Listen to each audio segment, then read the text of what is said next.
This is SHOZY HIBIKI Mark II, a single dynamic driver IEM. Let's have a look.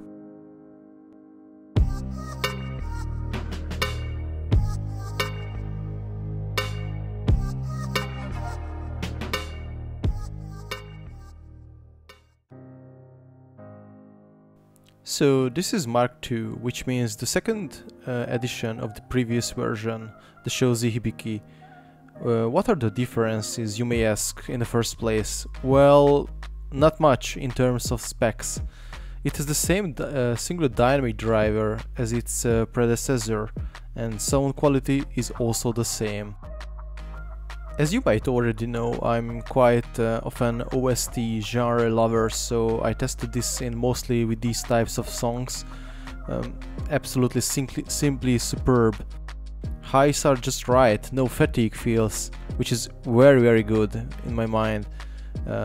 Mids are well balanced, the bass is punchy enough, but not too much. Quite impressive what a single dynamic driver can achieve if you tune it right. The bundled cable is a quad-core copper cable with a very nice coating. Not rubbery, not sticky, so that's the plus from me. The cable also contains a little remote with control buttons. Song skip and volume adjustment works as it should, at least with phones. I also tried to use it with my old iPod Classic. Song skips works, but I was not able to adjust the volume. Not a deal breaker, but worth to mention if you want to use it with this cable exclusively with it. So back to the Mark II marking. What are the differences? All I could find is the basic outlook.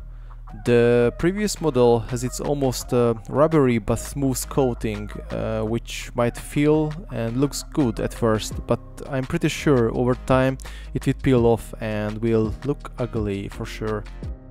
This is where the Mark II might be a better choice, since it has a shiny housing, so nothing to worry about regarding of the coating.